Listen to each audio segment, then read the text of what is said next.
Alrighty. We're gonna go ahead and get started here in one moment. We'll give a few minutes for everybody to go ahead and trickle in. But if you're here, put something in the chat. We're very excited to begin for today. So, what we're gonna do today is pretty simple. All we're gonna be doing is talking about how you can study on your own. So a lot of people don't have the time or the budget to pay for a regular teacher. So today we're going to be talking about some ways that you can still improve your English and still figure out a lot of the things that are difficult or like new words, grammar, and these types of topics. So we'll go ahead and get started here in 1 minute. We'll wait a few moments for everyone to arrive, and then we'll go ahead and get started here. So let me double check and make sure everything's working well with our stream setup. But yeah, I'd like to thank everybody for being here. It'll be a good time. We'll be here about 30 to 45 minutes. It depends. Yeah, it depends on how long it takes through to get sorry, it depends on how long it takes to get through everything, but that's the idea for today, and it'll be pretty simple. So I see we have someone here. All righty. So the first thing we're going to talk about is the problem. So I know many of you have felt this because I feel this also in my own language learning.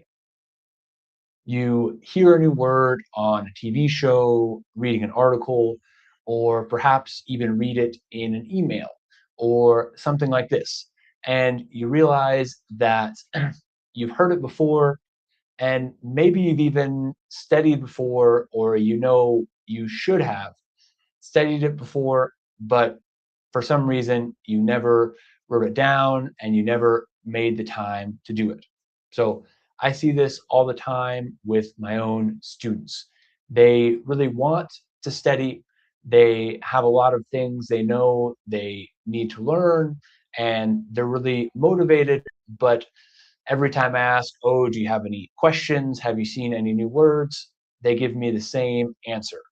And that answer is, yes, I remember in a meeting or email, I saw a couple new words, but I don't remember or I didn't write them down. So, what we're going to talk about today is first, how to build the habit of writing things down, and second, how to actually study once you have a list of words or grammar topics that you want to learn. And everything we're going to learn today, you can do for free and without a teacher. So that is the idea. All right, we'll go ahead and begin. So the first thing you need to do is get in the habit of writing down new words. So there's a few ways to do this. The easiest way, of course, is in your phone. So what I would do is set a goal to write down one new word a day. That's it, just one. Start small. And if you have friends or colleagues who also really need to improve their English, you can make some kind of a challenge with them. So you could say, hey, we both need to improve our English. I want to find one new word a day. So once a week or every day, I'll text you the new word I found. You can text me the new word you found, and you guys can have an accountability relationship to encourage each other to go out and find new words. So, one thing that I've been doing with my private students is giving this as a homework assignment. So, I say, look, you need to go and find one word a day. So, each class bring me 3 or 4 words, and if you can't find a word in your daily life or things like that, then we'll just go over a couple new words in class. But that's the main thing. You need to find the new words and then write them in the notes on your phone. If you're a pen and paper person, you can write them on a pen and paper just like this and start to keep track of them. Now, one of the best applications that I've found for just tracking all the words is actually free, and you definitely know about it. It's called Google Translate.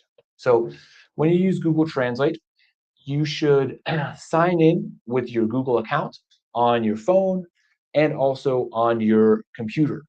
Because one thing that is very helpful, and let me share my screen, is that Google Translate allows you to save the words if you're using your Google account, which is free. So let me show you what you can do here.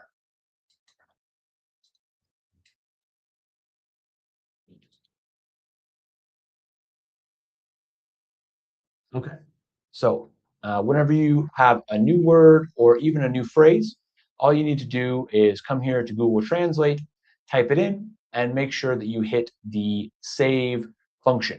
So many people will use it just to look up a quick word and then go on and forget it. But if you hit the save function, what you can do next is you can go here and you'll see a list of every word or sentence that you have saved there on your phone and also on your computer.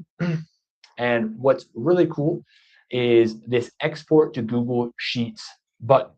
So another teacher trainer who's very good at teaching these kinds of things, his name is Russell Stannard, showed me this. I saw it in one of his videos, and he calls it the magic button. But what's really cool is every single word, phrase, or sentence you add here, you can just click the button there, export to Google Sheets, and then you'll have your own spreadsheet with every single word and definition that you've ever put and ever saved in Google Translate. So it's a very easy way to collect words and phrases. And whenever you have time, maybe once a week, twice a week, maybe every day, you can go look at your list, or you can export your list, put all of these terms in ChatGPT or Gemini, and then get better definitions, practice exercises, and things like this. So the other very interesting tool that is available with Google Translate that I've been using quite a bit is the ability to take pictures and translate the pictures. So let me walk you guys through how to do this real quick. So you see here, we just have the regular Google Translate. All you need to do is put camera, and then once you have the Google Lens open, you can take a picture of anything you want that has English writing on it. So let's say that you have a work email. Let's actually use the streaming service here. So I'm going to hold my phone up here to the streaming service, and I'm going to take a picture of this. All right. So now that we have our picture, you can see it's automatically translated to Spanish. And then we can click send to translate home, and it's going to pull in all the text. And if I like what I see and I think it's useful, I can even hit save, and this will appear and be available on my computer and on my phone. So it's very useful. It's a great way to study, but really the most important thing is to build this habit. So start very small with literally one word a day, and then, yeah, take the word, just add it to the list, and maybe once a week, take 30 minutes to look through the list, and you'll be very surprised at how much you learn. Uh, and really, the main idea with this is when you hear a word and you know you've heard it before and you feel like you should know it, this is one of the most frustrating experiences in language. Just this feeling that, okay, I've seen it, I should know it, but I don't. It makes you feel very unconfident, and it really hurts your confidence when it comes to languages. So I think when you take the time to learn even like 5 words a week, like 1 word a day, that is a word you see a lot, you're gonna feel like, oh, I've gone from B1 to B2, even though you've learned 5 words a week, maybe you learn 50 new words. But if those 50 words you learn are words that are super important for your job and that you hear every day, and you've been hearing every week and not understanding, and then finally you sit down, learn them, and now you understand, you're going to feel like $1,000,000, as we say. So that's my recommendation. Start small with the English you see around you and really go out and grab it. And if you don't have any English in your environment, what I would do is just go on the internet. So you can find articles, videos, or you can even go on YouTube or TikTok and just type in business English, and you'll see a video, and just wait until you see a word that you don't know, and that's your word for the day. So it's very easy to do. Everyone has the time to do it. You just have to decide, okay, I'm going to do this, and it's really not that hard. So all you need to do is be disciplined and do it for the first few days. And after a few days, it will become a habit and you'll start to enjoy it. You'll see that you're progressing. And so this is really, I would say, a key habit for the students I have that progress the fastest. These are the students, sorry, let me start over. The students I have who progress the fastest are the students who are actively looking for vocabulary all over the place. And they're just adding, a couple new words a day, a couple new words a week, but they're words that are very relevant to what they're doing. And that is what is important. So you're not going to learn 1,000 words this year. Probably not. Maybe you will. But if you learn 100 words and those 100 words are very relevant to you, then it's going to make a huge difference. So now that we have some words, how can we study? So let's talk about that. Before we do, we'll pause for a moment. Do we have any questions about anything going on here? Any doubts? Am I speaking in a way that everyone can understand?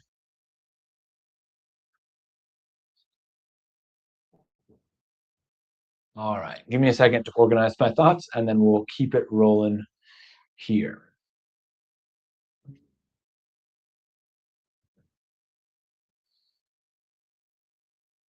All right, so what we're going to do is I'm going to take some of the questions that I've been asked by students in my private courses from the last week, and we're going to use these as examples of what I would do if I was studying English and I didn't have a teacher and I needed to clear up my doubts. So we'll go through a few different methods, and yeah, we'll do it like this. So, alrighty, let me move my microphone here.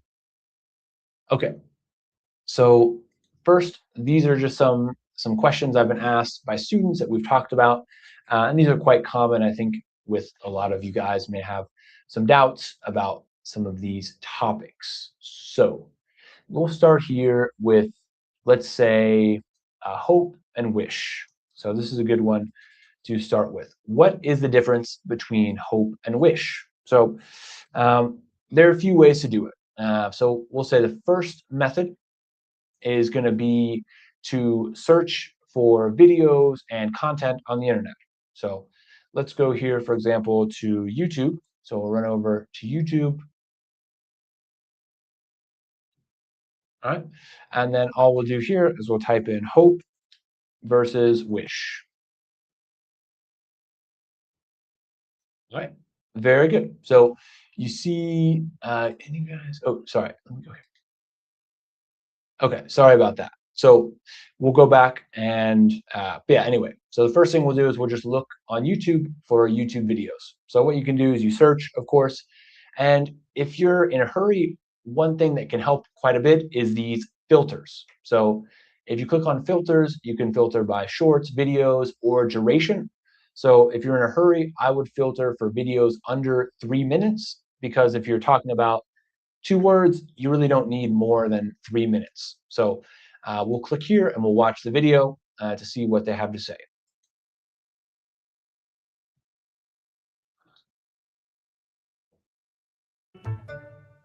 Hi guys, Dan for BBC Learning English here. Today we're going to talk about the verbs wish and hope. Now, the verb wish can be used in many ways, and you can get much more detailed information on our website. However, we generally use wish to talk about a present or past situation that we want to change, but understand that it can't. Present wishes are wish plus a past simple verb. For example, I wish I were taller. Past wishes are wish plus past perfect. I wish I had grown taller. Hope can also be used in different ways, but generally, when we hope, we talk about something that we want or expect for the future. Hope can be followed by a full infinitive. For example, I hope to see you soon. But more commonly, we follow it with a present tense that has a future meaning, or with will. I hope you pass your driving test. I hope you'll have a good time. So pretty simple. So the first thing you can do is just find more videos that explain the concept you want to know.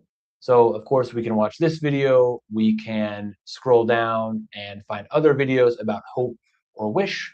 And as you're doing that, I would take some notes. So for example, here we could write in our notes, we could say hope and wish. Okay, so we could say, wish is, yeah, usually things. We could say, wish is for things we can't change. And then he said, wish plus the past. Wish plus the past is about a current thing we want to change. Yeah, we want to change. And then, wish plus the past perfect, which is this had plus the participle. And so I'm recording on my phone, so I can't exactly see what I'm typing here. Okay, that's good. Um, is about a past thing we want to change. So for example, I wish I had blonde hair. Like right now, I wish I had blonde hair. And then the past participle would be, I wish I hadn't drank so much coffee before bed. So this is a regret, a past thing. And then hope would be something in the future. So I hope you have a great day. Um, I hope to travel to Europe this year. Things like this. So pretty simple between hope and wish, but that's what I would do to begin, is check out different videos. And then now that we kind of understand it, the next thing we could do is we could look for some more things. So we could say here, for example, yeah, wish versus hope exercises. So if we Google here, wish versus hope exercises, we can find tons of websites. Now there are so many websites with free English exercises, and we can just kind of see what there is here. So one of the websites that I use a ton with my students is Test English. So this is an amazing website. I believe this may be okay, so they add in expect. Now, expect is kind of like wish and hope, but expect we use when we think something will happen. So it's like to think something will happen, or like in Spanish, tener la expectativa de que algo va a pasar. And so if you, for example, I hope uh, let's talk, yeah, an example about the economy. For example, I hope that the exchange rate between the dollar and the peso goes up, but I expect that it will continue to go down. So if you live here in Colombia, or if you've been monitoring the geopolitical situation with the dollar exchange rate, it's been weakening uh, amongst many currencies. So I expect that it will go down, but I really want it to go up, but in reality, it will go down. So that is expect. But you see here, they have the explanations. and then they have a quiz. So you can start here simply. I want to see them. So here it could be hope or expect, but I think hope because it's talking about a desire more than something we may know. All right. So you wouldn't smoke here. It's not okay. So here we'd say wish. I wish he wouldn't smoke here. But that's the idea. You can go to a lot of these websites, and there are tons of them. You just type in what you want to learn, and you can find tons of free practice and videos online. So, and what I would do is I would take care of, one doubt per day. So if you have a doubt about hope or wish, you can watch a video, you can do some exercises, and then you can move on to the next step here, which is seeing it in context and trying to understand things in context. All right. So do we have any questions from anybody so far? All right, I see we have a couple people watching. So if you have a question, feel free to put it in the chat and I'll get back to you. I'll keep an eye on our messages here. All righty. So one moment. Okay. So these next things that I'll share here are some amazing websites that you can use to see words in the proper context. So when you are learning a new word in any language, of course, you need to understand it in understand it from an educational perspective, like be able to explain it, but it's more important to see it in context so that you can get an idea of the many ways it's used. You can get an idea of the different, how can I say this, the different contexts in which it is used. So perhaps it's a very informal word, perhaps it's very formal, maybe it's only used in writing or scientific papers. So you can see that when you look at a word in context. So there's a few websites. The first, and all of them are free, by the way. So everything we're talking about here is free. All right, the first website is phrase.it. It's a website I found actually one moment ago, like 1 hour before we started actually looking for new resources. So let's go here. You can type in a phrase, a sentence, or a word. So we're going to type in just wish, and we'll see what we can find. And you see here there are different forms of the word, but we're going to hit wish, and we'll hit search. So these results that I will make a little bigger, these results are real websites from the internet that are using Wish in articles, news stories, things like this. And so what I would do if I were you is to read them and try to understand how Wish is used and what it means. So we'll read a few out loud. Ivan, who so badly wanted a warm bed to sleep in at night, finally got his wish. Okay, so here I'm seeing a bit of an issue, and that is that wish is a noun and a verb. So in this case, we're going to see wish used as a noun and a verb. Let's see if we can pull up only examples of a verb. Context. Oh, look, you can search by context, you can search by form. Okay, but anyway, some cases in English we have words that have many meanings, but that's all right. You can still look and see and wish to remain so. So this is wish used as a verb. This is a good example. Do you wish that you could have taken ballet or been in the High School Musical? So you see here, could have taken.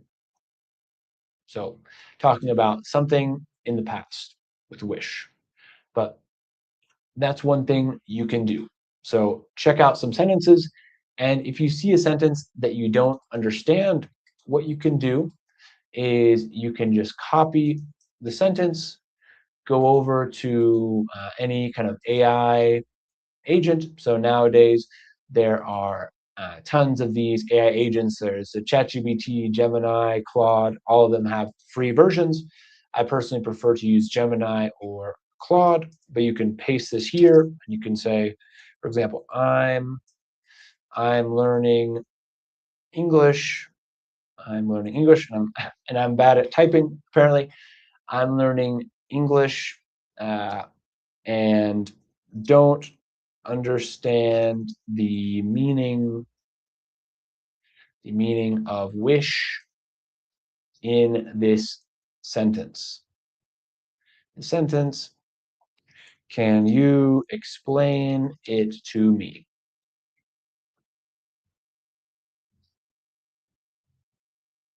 Okay. So yeah, and you don't have to type in English, you can type in your native language, but here we have, do you wish that you could have? This is a great question because wish has a very specific grammar rule that confuses a lot of learners. The basic meaning of wish here. In this sentence, wish means you want something to be true, but it's not true, or it was not possible. It expresses a regret or impossible desire. So they continue, it continues to break down the meanings, gives you some more information. And if I was interested, I could continue here and ask it things like, can you give me some more examples? Could you create some exercises for me to use? So it's quite a useful tool to combine some of these sentence finder websites with something like an AI tool. So you see here, they provide the definition, many different definitions. If you want to translate it, of course, you can translate it. Also, they show some pictures, which is quite nice because one of the best ways if you want to make flashcards, if you put a picture on the flashcard, you're going to increase your ability to remember and recall by a little bit. I don't remember exactly how much, but they have found that if you make flashcards, putting pictures on them does create another connection in your head. And this connection will help you remember the word better. So it automatically populates some images. And they also have embedded another one of my favorite sites, which is Play Phrase Me. And this website, if you've watched our streams before, then you know this website is like a database of YouTube videos. And what you do, you type in a word and it will find pretty much every video that features this word.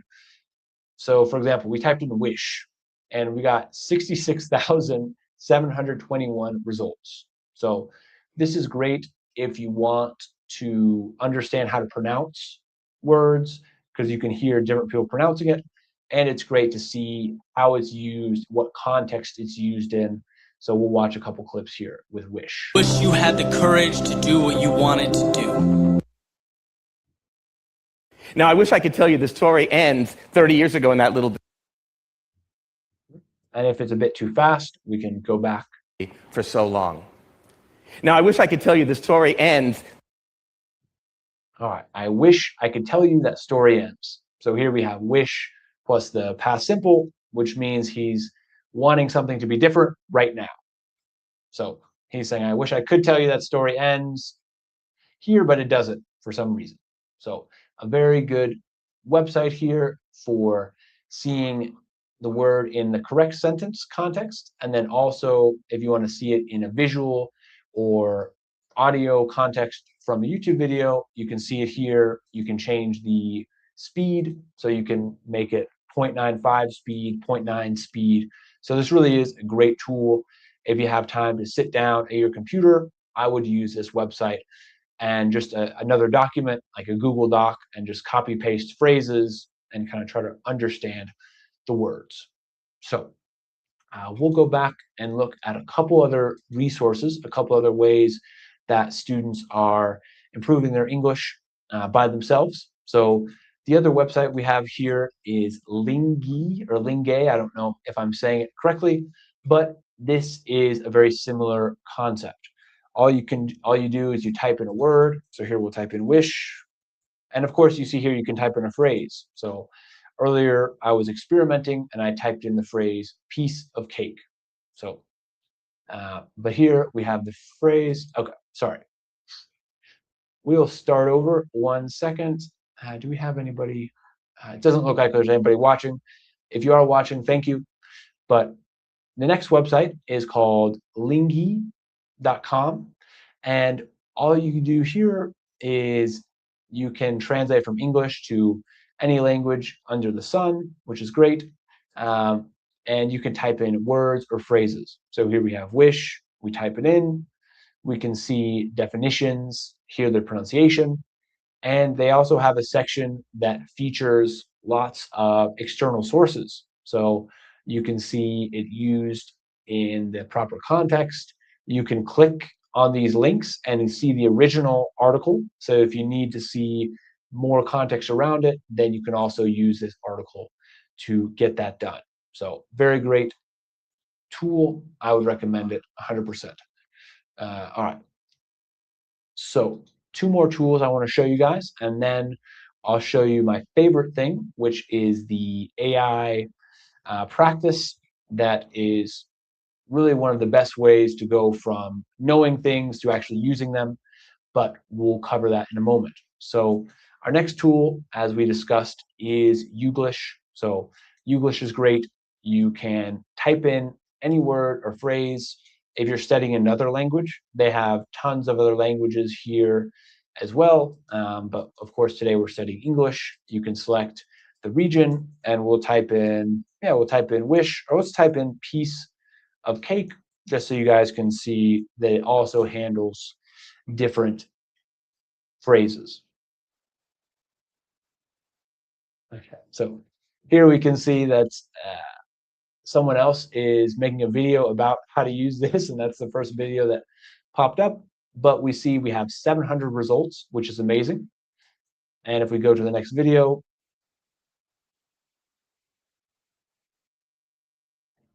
so you see it's a piece of cake. All right, so it's very easy. So here on Youglish, you can just see the word in context over and over. And of course, they have some links to the different resources and different information about each phrase. Now, the last, all right, if you guys are watching live, I apologies. I'm new to this, of course, so I did not change the screen share to show this to show this part here, but now I have, and so that's no problem.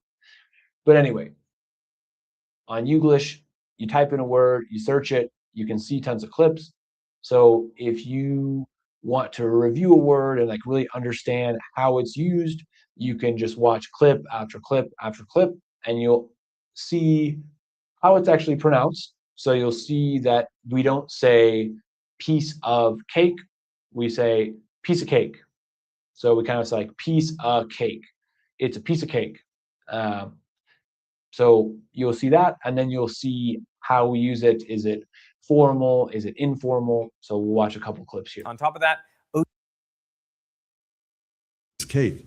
You blow it up into a daily. Yeah. It's like where it goes down a little bit and comes right back. Like, oh, it's a piece of cake. So you hear there, he says, that's a piece of cake. So it's like it's 3 words, but in English, it's 1 sound. So anyway, that is how you can use Youglish. And the last tool that functions in this way is called Play Phrase Me. Now, this tool is the same thing, but it's used with TV and video clips. And they do have a paid version. With the free version, you can do about 5 searches, I believe, maybe per phrase. I'm not exactly sure, but it's quite good. And you can see clips from movies and TV as well. So if we type in wish, we'll see what we get. As you wish, luscious. I wish we had more hot, nasty sex. You wish you had told me. Of course, I wish I told. By the way, if you want to come. As you wish. Okay, so they'll only show you 5, but I don't know what happened there. There's some weird, weird videos there, but let's type in piece of cake, for example. Let's see what results we get. Well, there's no piece of cake. You ate a piece of cake. What do you say that you and I go find a place to get a piece of cake? This will be a piece of cake. So you see, with this, a couple of times they're using it in the literal context to go buy a literal piece of cake, and in other contexts they're saying that something is very easy. So another thing that's quite good here, okay, this is one of the premium features actually, so never mind, but this is another tool if you want to learn with movies and TV shows, and you can see that they actually suggest other phrases related to your phrase. So it'll be a piece of cake. This is going to be a piece of cake. And that's a piece of it's a piece of shit. You are a piece of work. So you can see other words that are kind of related to your word. And so if you want, you can start with one word and then move to another. So it's quite a great tool for studying phrases in English and seeing them in context. Okay. Do we have any questions so far? Any doubts? Any questions?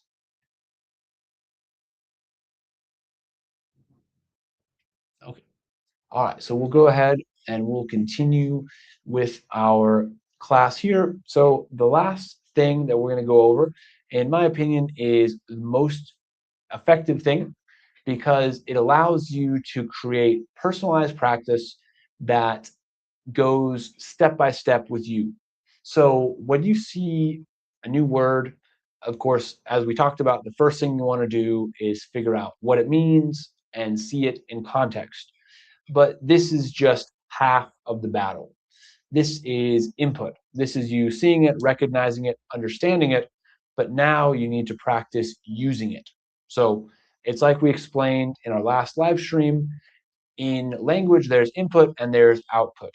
So it's kind of like if you want to get stronger in the gym or in your fitness, if you want to improve, you need to, of course, eat healthy and sleep and things like this. But if you want to get stronger, you also need to practice training the muscle. You need to, get the weight and practice moving it up.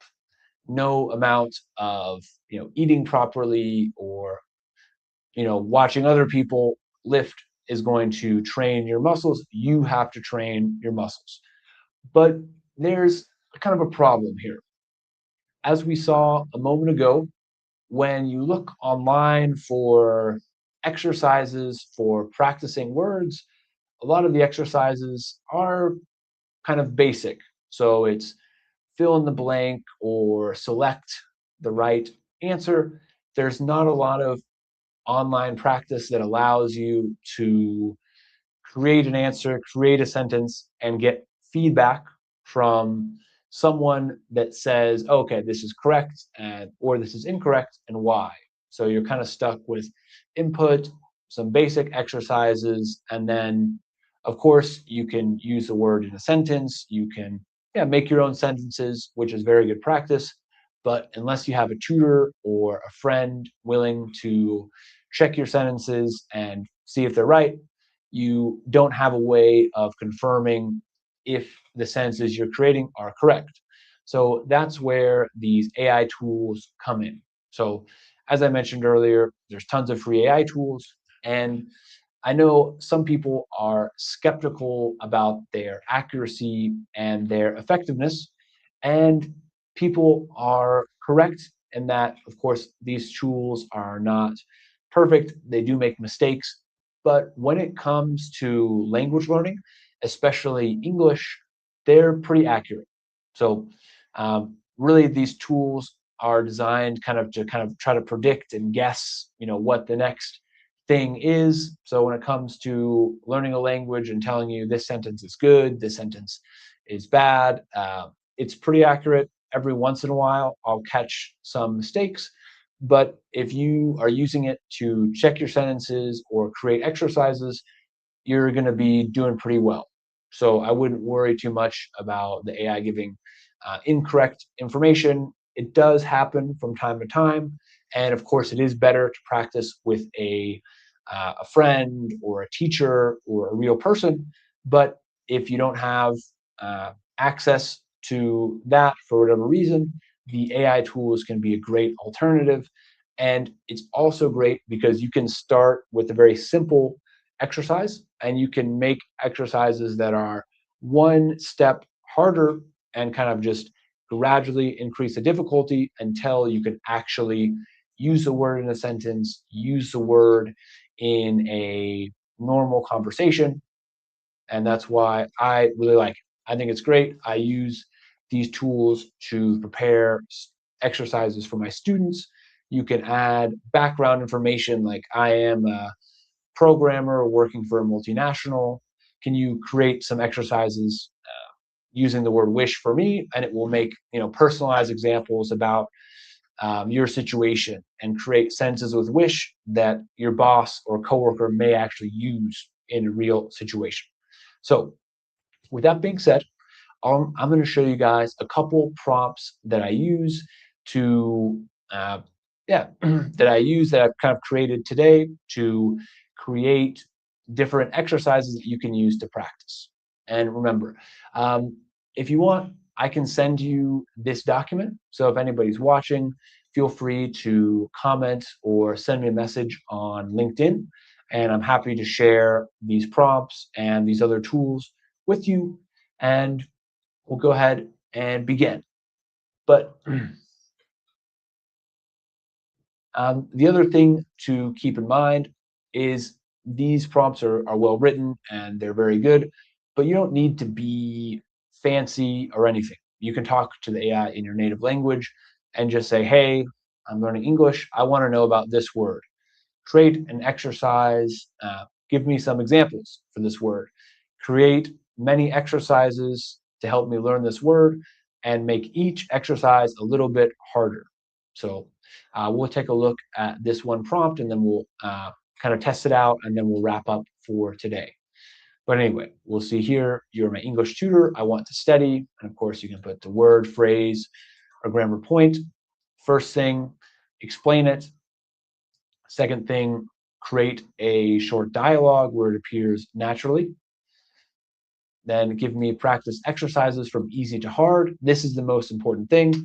So to go from not knowing the word to using it in a conversation, it's not something that usually happens in one step. It's better to start simple and go up step by step by step until you get there. So here I've listed some exercises that I use with students that are quite effective. So starting with easy ones, reading sentences that are correct and incorrect, and you say, oh, this one is good, this one is not good, and why.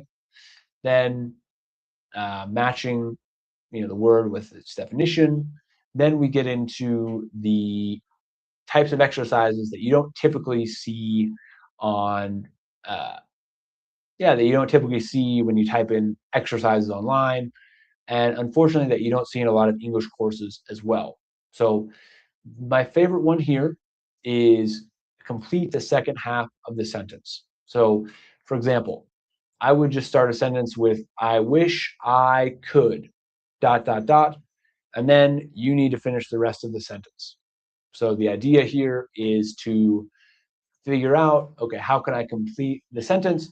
And this is kind of forcing you to make your first full sentence with the new word. So it's not as hard as making a whole new sentence because you already have the idea, but it is getting you a little bit of the way there, getting you more confidence, giving you more ideas about how we actually use it. And that's the idea, step by step by step, everything a little bit at a time. All right.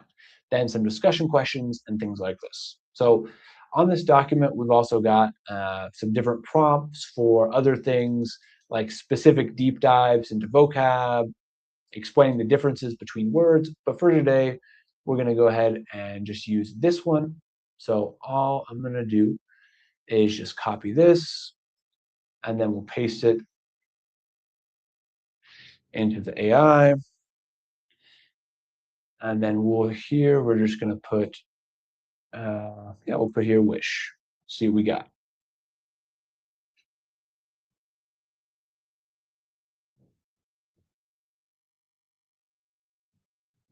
All right, so we see they give us a plain English explanation. Things you want to be true, but they're not true. Things you wanted in the past, but did not happen. And sorry, I've been talking all day. I'm a bit losing my voice, but that's okay. So here we can see 3 different forms in which wish is commonly used. We can see a short dialogue. So the idea is to see it in context. Seeing the words in context is very important. You seem tired today. Are you okay? Yeah, just work. I wish I could take a week off. Oh, I know the feeling. I wish I had chosen a different career. So here it's showing in context, then explaining why. And now we have the exercises. And you can do the exercises however you want, but the way I wrote the prompt is that it's going to show you one exercise at a time. That way you're not overwhelmed by tons and tons of exercises. We'll just do one, get the feedback, do the next one, and we'll go on like this. So, all right. And of course here, if you want to skip or do other exercises, you can. You just need to command the AI and tell it what you want. So, all right. So read these 3 sentences, which are correct and which are wrong. I wish I had more time. This is incorrect. So we'll say A is wrong. I wish I had more time. I wish I could speak French. B is correct. All right. I wish I had gone to the party last night. C is also correct. So we'll see what it says.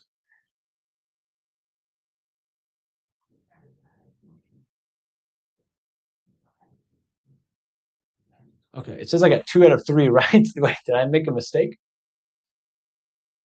I wish I had gone to the party last night. I don't know what's wrong with this one. Let's see what I did wrong.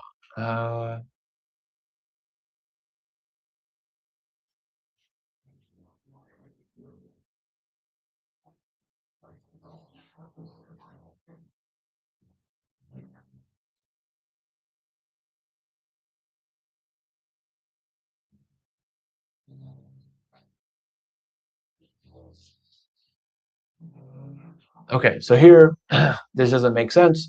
It says I got 2 out of 3 right, but I did get 3 out of 3.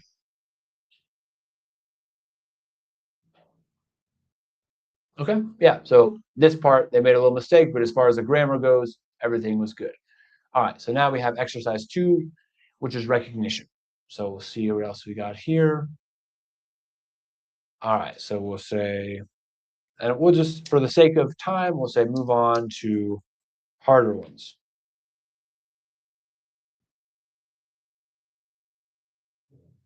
All right, so here is fill in the blank. I want to go next so we can see the other options. And then it's going to ask, yeah, move to the next one. So you can see here, you can kind of create your own custom study plan and just go back and forth. And the idea is you're moving from not knowing the word to knowing it, to producing it a little bit, to producing it a little more, until eventually you can say it.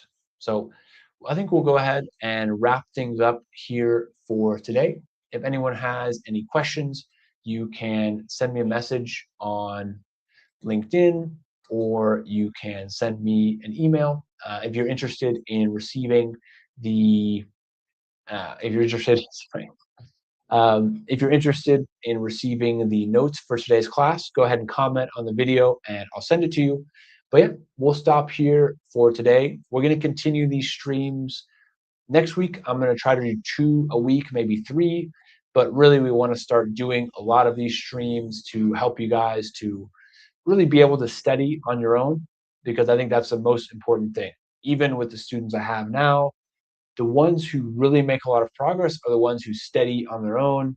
And I can tell, you can see that they're practicing, they're reviewing, and a big barrier for a lot of people is not knowing how to study. And so that is the main thing I want to talk about today, is really, you just need to make the time.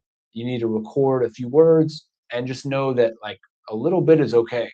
And if you have one word and you really learn one word and you do that, every day, you're going to have 300 new words that are relevant and important to you by the end of the year. So it really is important. It really does make a difference, even if you can only learn a couple words. So we'll wrap here for today. Thank you guys for watching, and I'll see you next time.